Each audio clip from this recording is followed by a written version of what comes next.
I want to share with you how and why I go about stretching skin. This is going to apply to fake and human skin, so it really doesn't matter which skin you're working on. Stretching of the skin is something that's going to have to be done each and every time we take a needle to skin. Again, whether it's fake and or human skin. If I were to take a needle to this fake skin right here in this corner, you're going to see that my skin is going to be bouncing all over the place, and if it's bouncing, I'm not going to be reaching a consistent needle depth. So for example, I'm just going to dry tattoo right here, and you can see that as I start, and then once I get closer to these areas over here, the skin begins to bounce more. So in these areas, I need to figure out a way to comfortably stretch the skin so that way I could deposit the ink in a clean, solid, consistent, saturated manner while capturing the line weight integrity that I am intending to use here. Here is a perfect example of what it looks like when we don't have a good stretch or hold on the skin. So you can see if I start right here and then I start bringing it this way, we're going to notice that the skin begins to bounce in uncontrollable ways over here. And again, I am drawing tattooing it so that way I could get my points across. However, once we get to this area right here, you're going to see how the skin kind of bounces all over the place, making it next to impossible for us to deposit ink in a solid, clean, consistent, saturated manner. It's very difficult to do so if we take a look, just simply because I am not stretching or holding the skin adequately here. So when I am done, the results that I'm going to get are going to be highly inconsistent, wonky, faded, choppy looking lines, just simply because the skin is bouncing back and forth and there's no stability and there's no resistance between the skin and the needle. So what's happening is the skin is just flapping back and forth, and the flap that the skin's creating is essentially what's going into the needle. So the flap going back and forth is essentially the needle depth, and I'm not able to get past that simply because we don't have a hold or a stretch on the skin. So this right here, in a nutshell, is the reason why stretching of the skin is of the utmost importance. There's just no way that we can produce clean, solid, consistent, saturated work if we don't have a good hold or stretch on the skin. So here's just one last example. So I'm not doing anything to hold my skin in place and or stretch it. And you can see it's everywhere. I don't feel like I'm reaching a solid or consistent depth either. So there's just a lot of adversities that come from the lack of stretching. Allow me to share with you the results of an inadequate stretch here. So I'm not gonna go out of my way to stretch this area. So this is what it would look like using ink with a bad stretch. So if I go this way, and as soon as I get to more looser territory, like right around here, I'm going to experience more flapping. Although that wasn't really bad, certain areas are going to have more than others. So if I were to go over here and out this way,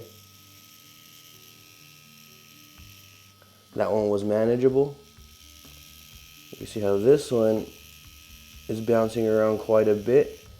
Still manageable, but that's going to vary from artist to artist. Every artist may not be comfortable with dealing with bouncy skin like so. But you can see though that if I wipe away, that my lines have this sort of like faded, inconsistent sort of like wobbly appearance.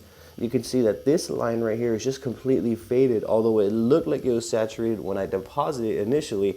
When I wipe away, you can see that I was not able to get to the correct depth just because I didn't have that stretch on the skin and the skin was bouncing around on me. So I'm going to repeat that process with this side right here. So I'm not doing any sort of holds or anything on the skin. I'm just simply tattooing with no stretch on the skin. Some areas are going to wobble more than others, obviously here. However, all the lines should kind of resemble one another because of the skin wobbling around. So you can kind of see though, at first impressions, these lines do have a sort of saturated appearance, but when I wipe away, we can see all of those inconsistencies really shine through. My point here that I'm trying to make is without an adequate stretch on the skin, there's no way that we could expect to accomplish clean results. So we have to get a good stretch on the skin. Let me demonstrate one last time what inadequate stretch would look like. So you kind of see the closer I get to the edge, the more bouncier the skin becomes, and I can't really see the needle tip because of how distorted it is once the skin starts bouncing like that. Again, first impressions, it does look like there's some sort of saturation going on.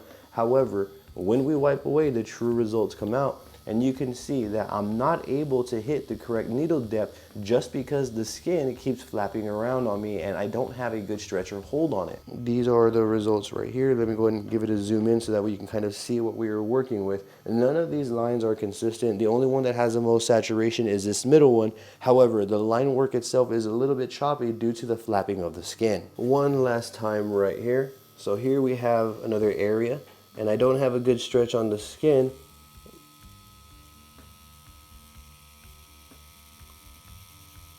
Although this one's a bit more comfortable to apply, I'm still not getting the results that I need to get just because I don't have those holds on the skin. So once again, my point here that I'm trying to make is stretching of the skin is going to be of the utmost importance. Now, let's resolve this issue. When it comes to stretching of the skin, there are a couple of ways that we can go about minimizing any sort of flapping or bouncing around of the skin.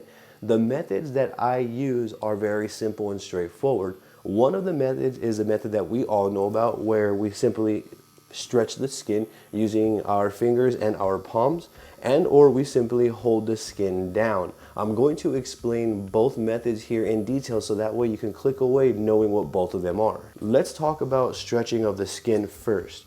When it comes to stretching of the skin, it really doesn't matter what location it is on the body. I will pretty much follow the same rules to stretch. So when I stretch the skin, I typically use my right palm area right here.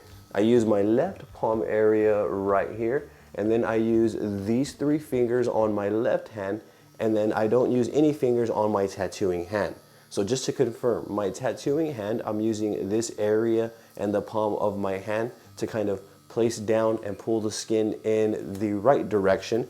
I use my left hand fingers, these 3, my thumb, pointing, and middle finger, to provide me with a hold and stretch on the skin. And then I use this palm right here to bring the skin out to the left. So both of my palms are working on the skin and then providing me with this stretch, while my fingers are stretching in this direction. So my fingers are stretching essentially up and down the skin, and my palms are stretching right and left. So therefore I get a full, square-like stretch, so that way the center of where I am tattooing, the site, could be nice and tight the way that I need it. Just to confirm once again, I have my right hand palm down on my tattoo site. I line my needle up. I'm going to use this side of my hand to stretch the skin in the right direction.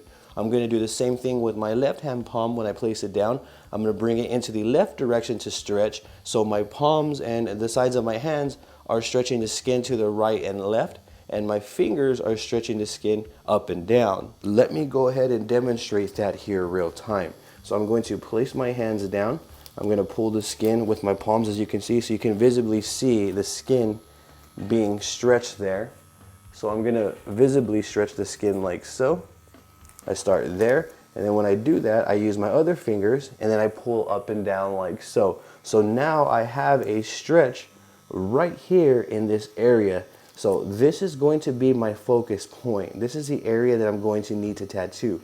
Once I've identified that, I can set my hands up to kind of meet those sort of like expectations that I'm going for. So I'm going to put my hand down. This is going to be about the spot where I'm going to need to be tattooing. Let me actually kind of adjust this here for you all. So I'm going to pull this hand down.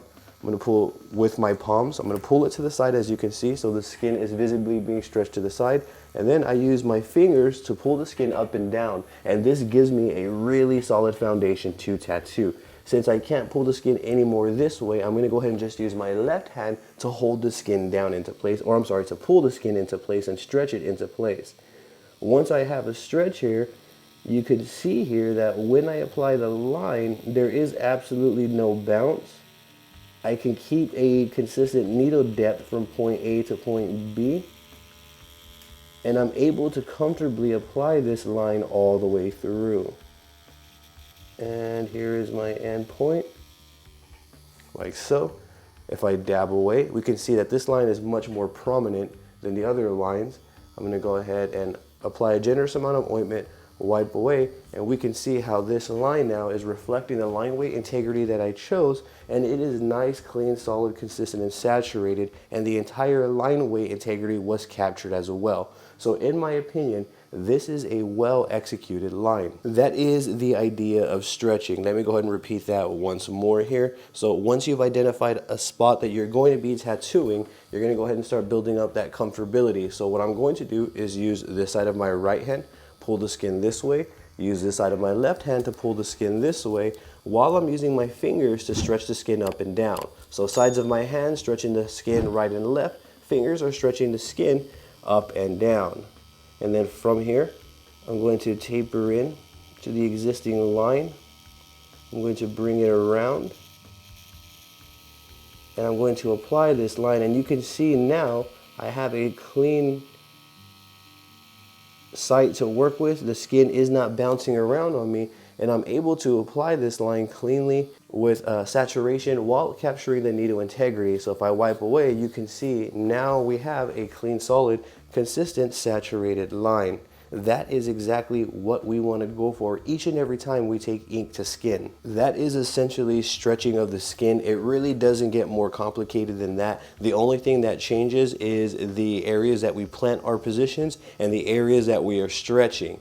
Now, what about an area where we can't necessarily use the size of our hands and our fingers? What if the area is more small in size and we don't have the ability to get those stretches going? What do we do in those predicaments? We still have to have a stretch on the skin.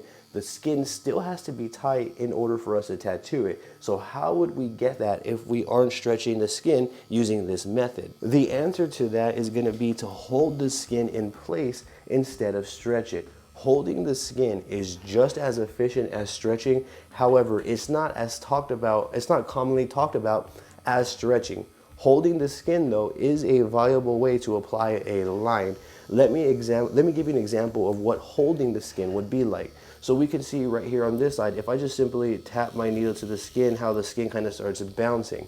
What I'm going to do is I'm going to exercise holding of the skin right here to illustrate or to demonstrate the points I'm trying to make here. So when it comes to holding of the skin, it's essentially the same thing as stretching. However, holding is exactly what it sounds like. We are essentially going to be holding the skin in place. So that can consist of you pressing it down. You can press down and stretch. But the idea is some way, shape, or form, we are going to want to hold the skin in place to prevent it from bouncing. Holding the skin in place is just as practical and it works just as well as stretching, but it's going to really be a personal preference which one you prefer. So for me, I'm going to get my two fingers, as you can see, and I'm going to basically just press the skin down like so, and I'm going to hold it in place. I'm not doing any sort of stretching out or anything. All that I'm doing, as you can see, is pressing it down. So I'm going to hold the skin in place here.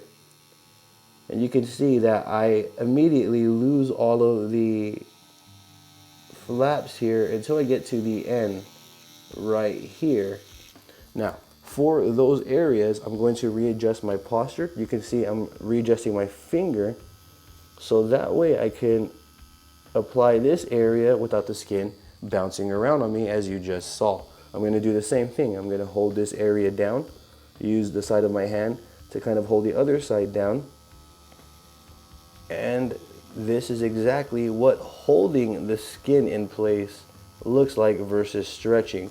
So there are going to be instances where we just can't stretch the skin because of the location. So in those instances, we can use holding down the skin to go ahead and still provide us with the surface area tension that we need to apply clean, solid, consistent, saturated work. Let me do that again. So you can see here we have a line. All I'm going to do is just simply press down right here, and I'm just literally pressing down with my finger, not with the tip of my finger like this, because that's going to cause pain to the client. I'm using the flat part of my finger to hold down these areas. So I just simply kind of press in the sight area, and then when I do, I can kind of feel that it's more stable, and then I can go ahead and commit to my line. But you can see though that holding down the skin is just as good as stretching. It really is going to be determined by what you are needing for your specific instance and circumstance. If I wipe away, you can see that I'm able to get a clean, solid, consistent, saturated one pass line using that method of just simply holding down the skin. Allow me to redeem myself one last time right here with this little line. This one's gonna be a challenge that I can kind of conclude this video. I'm gonna go ahead and again, hold the area down. And this one's really gonna test this theory here of holding the skin down. Since it's so close to the edge, there's gonna be a lot of skin flapping. So what I'm going to do is I'm gonna press it the same way that I've explained, and I'm gonna see how steady I can keep the skin. And you can see there's actually next to no bounce whatsoever. So right there is essentially proof that holding down the skin works just as well as stretching. Just a quick recap before we conclude this video. If we have trouble finding a good stretch on the skin, then we may just be using the wrong stretching technique, or we may be using the wrong application. Some instances are going to require us to stretch the skin. Other instances are going to require us to hold the skin. So you're going to have to determine which one's going to be best for a specific circumstance and application. However, those two should be more than enough to get you through any sort of positioning that you come across when you were tattooing. These methods also transfer over to human skin. So the methods that I'm sharing with you here would be the exact same methods that I use if I were tattooing human skin. So don't forget about your stretching. Don't forget about your holding. I do hope that I can help you with this video, as that will be it for this one. Should you have any questions at all, I encourage you to drop a comment down below. I will do my absolute best to assist you in the best possible direction. If you found this video helpful, consider becoming a subscriber and giving this video a thumbs up, as I will be bringing more videos like this for you. With that being said, I appreciate you, your time, and your support. Thank you for watching. You have a great day. Are you wanting to develop your tattooing skill sets? Now you can practice and develop anytime, any place with an assortment of tattooing workbooks that I've created. With these assorted tattooing workbooks, we can practice our basic lining all the way to advanced lining. We can practice shading, shading placement, dot work, textures, and more. All we are gonna need is a tattoo workbook of mine. We can use a pencil, pen. We can even use a tattoo machine with a ballpoint cartridge to develop our tattooing abilities further. That means that we don't need tattoo ink, we don't need napkins or petroleum jelly to get to practicing. Simply open one of my tattooing workbooks and get going. It really is that easy. You can get your hands on one of my developmental tattooing assorted workbooks by simply clicking the links in my description or in the pinned comment section below, or navigating on over to Amazon.com, typing in Daniel Yuck, and you'll see all of the assorted tattoo workbooks that I've created come up. If you have an Amazon account, be sure to follow my Amazon author page as well, as I would greatly appreciate your support. Should you have any questions at all, drop them in the comment section down below. I will do my best to assist you in the best possible direction.